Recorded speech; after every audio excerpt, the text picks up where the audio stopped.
Good morning, Beaumont, and welcome. It's the right side of the mic with Doc Greene. Glad to be with you this morning. Kick back, get out your notepad, and enjoy. We're going to have a good time right now.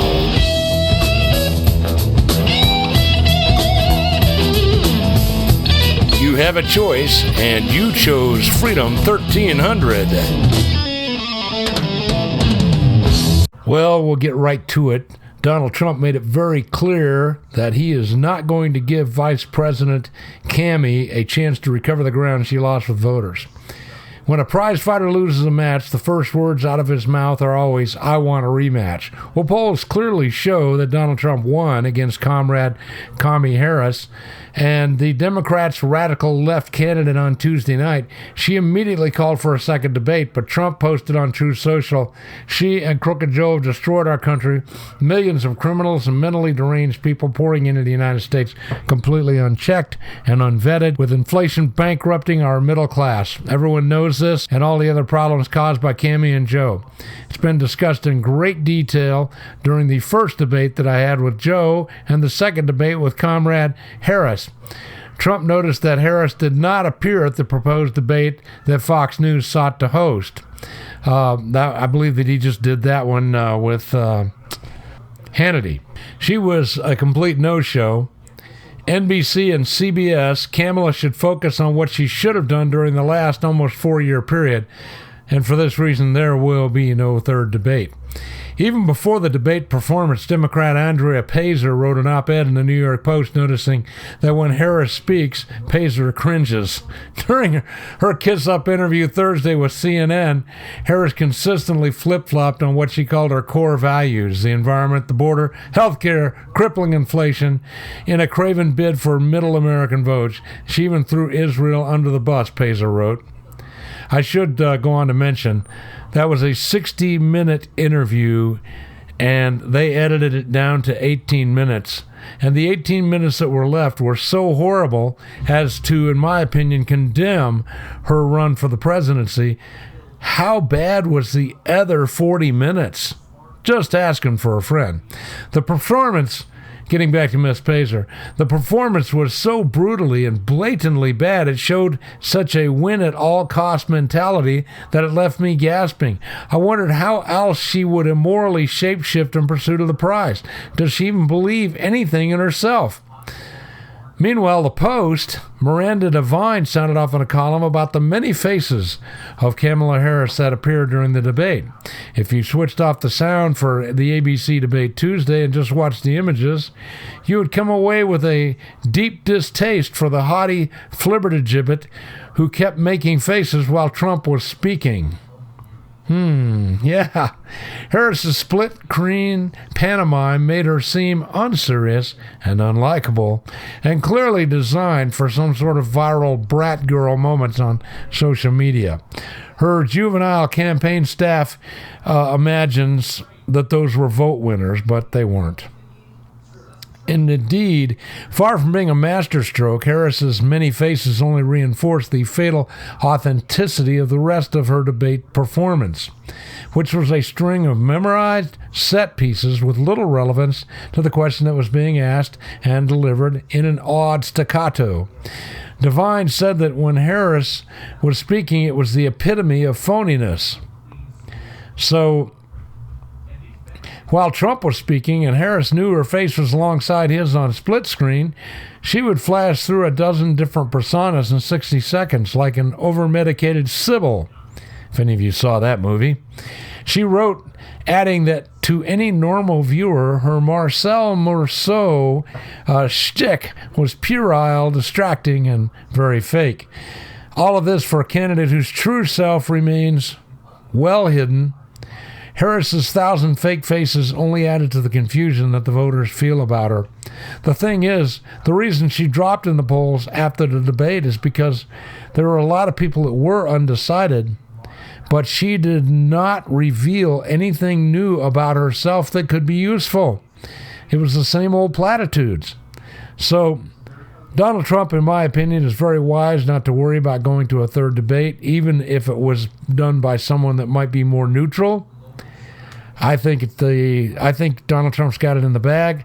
I don't think there's any way that he can lose this at this point. So all I can say is go Donald Trump. Now, Jonathan Turley, you should know, is a Democrat. He is a center-left Democrat. And that's probably why Fox News likes to use him for their legal analyst. Well, he said on Fox and Friends that the Harrison-Walsh administration would be a perfect nightmare for free speech. He said, we have to take this far more seriously than that. He said, his new book, The Indispensable Right, I talk about the anti-free speech movement that's been growing around the world. This wave is now reaching our shores, and they have largely been unsuccessful in convincing people to give up freedom. I mean, it is kind of a hard sell, but you got to get people to give up some freedom, and that hasn't worked so far. Facebook even did a commercial campaign to get young people to embrace censorship. This is Plan B. You have in Europe threats against Musk for arrest.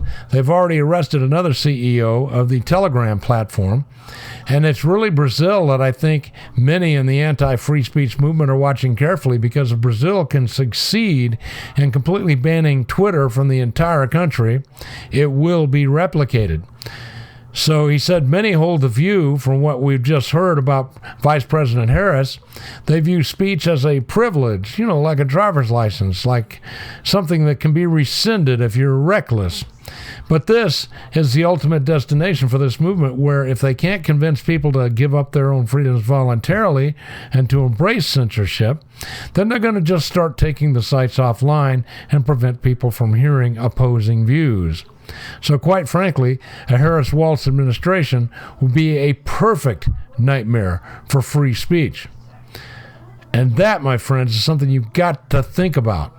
So Brazil is setting a global example for what they're doing down there. Far-left President Luiz Ignacio Lula da Silva said on Monday that his government's authoritarian crusade against the social media platform X, formerly known as Twitter, and its owner Elon Musk, is setting an example that the entire world should follow. The world is not obligated to put up with Musk's far-right ideology just because he's rich, Lula said in an interview. Lula has been harping on Elon Musk's personal wealth a great deal lately, attempting to paint himself as the underdog in his feud with the Tesla CEO, even though Lula commands a vast state treasury and a machinery of a repressive state. Folks, this is nothing more than wealth envy. That's all it is.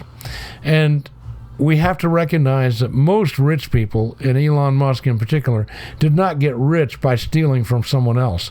He got rich by creating things that people wanted, that people needed, and making them work well. That's how he got rich. And nobody does that better than Elon Musk. Now, as it happens, I happen to be in the AV, audio, video business, and most of my clients are fairly wealthy.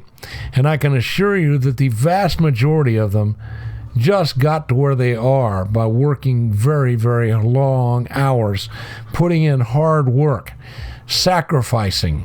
And that's how they got to where they are. And today, the vast majority of them are just wonderful people, and they do wonderful things for many others. Some of them are in their 80s, and they still get up and go to work every day, not because they need the money, but because they like what they do, and they are providing jobs for a large number of people. Greed is ugly. Whether you're rich or whether you're poor, greed is ugly. And what we have here is we have someone who is angry that there is a civilian who has earned his position and is allowing free speech. It angers them in particular that he has allowed Trump a platform, because these guys hate Donald Trump, and here's why. They want this one world globalist government, and they want it so bad they're willing to have you sacrifice almost everything in order to get it. They don't want to make any sacrifices themselves, but they want you to give up everything that you deserve, everything that you've earned in order to do this. So this Lula guy snarled that just because Musk has a lot of money doesn't mean that he can disrespect the Brazilian state. He is a citizen of America. He is not a citizen of the world. He cannot keep offending presidents and deputies and the Senate and the Supreme Court. It's just envy, folks. That's all it is. He completely misses the point that being a citizen of the United States does indeed mean that Musk has the freedom to offend any government officials that he pleases. The whole idea of freedom of speech, the very idea of what we call the First Amendment here in the United States, is about protecting speech that may offend someone. I mean, the First Amendment in the United States, the reason why they would not sign the Constitution, our founding fathers would not sign the Constitution until it was included. The First Amendment covers 5 basic rights. How many of those 5 basic rights do you know of? You know about freedom of speech, right? What about the other 4? I'm going to give you a minute to think about that. Now, Lula did jail time for corruption before getting a surprise annulment from the corrupt Brazilian Supreme Court in 2019 just so he could run for president. So he might not be the best person to sit in judgment over other people's fortunes. The UK Guardian clearly is uncomfortable with the growing penalty flags against this left-wing authoritarian president, gingerly pointing out on Tuesday that Lula might be strengthening the Brazilian opposition to attempt to choke off the social media platform of choice. It is Twitter. By the way, before Elon Musk got Twitter, I had been banned for life for...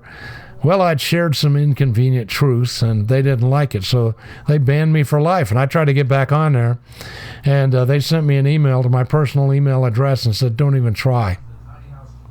So Donald Trump and Elon Musk being together and working together, they are going to create an environment where the United States may be saved, and by saving the United States, perhaps we can even get a little freedom in the world. Thousands of supporters of the former far-right president, they call him, Jair Bolsonaro, are expected to take to the seats on Saturday for an Independence Day rally. Many will believe this will be turbocharged by the anger over the Supreme Court starts. Musk has unabashedly aligned himself with Bolsonaro's radical political movement. Oh, now we see the rub.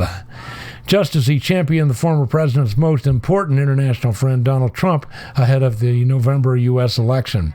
On Tuesday, the right-wing tech billionaire shared an invitation to Saturday's demo with his 196 million ex-followers.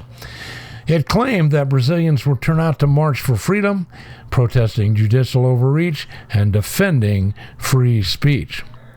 The Guardian quoted Brazilian columnist Pedro Doria criticizing Musk for seeking to portray himself as a free speech torchbearer, but then warning that Lula and his officials are making it much easier for Musk to present himself that way, since their latest move to prevent British citizens with gigantic cash penalties for using or accessing X. For his part, Lula himself is becoming the torchbearer for the worldwide authoritarian's left version of tightly regulated free speech, doled out as a privilege by the state, as the U.S. Vice President Kami has put it. Harris's running mate, Tampon Tim Walsh, is currently the governor of Minnesota. On Monday, Minnesota Attorney General Keith Ellison, a girlfriend-beating Muslim, applauded Lula and his government for banning X from Brazil. So, 5 rights in the First Amendment. What are they? Freedom of speech. Yeah, you got that one. How about the right to assemble? Yeah, the right to assemble, to be with people that you want to be with. The right to worship. You can worship the God of your choice because of the First Amendment, and you can worship the God of your choice in any church that you want to go to. So what about freedom of the press? That's kind of personal, near and dear to me. I'm really glad to have that one because freedom of the press is certainly really important. And the last one, the most important of the 5, January 6th. The right to seek redress from government if you believe the government is about to do you a wrong. So on January 6th, what do we have? We had most of the free speech, most of the First Amendment all on display. So, and they arrested a lot of the reporters and put them in jail. So anyway, I've run over. Thank you for listening. God bless you. Have a great day.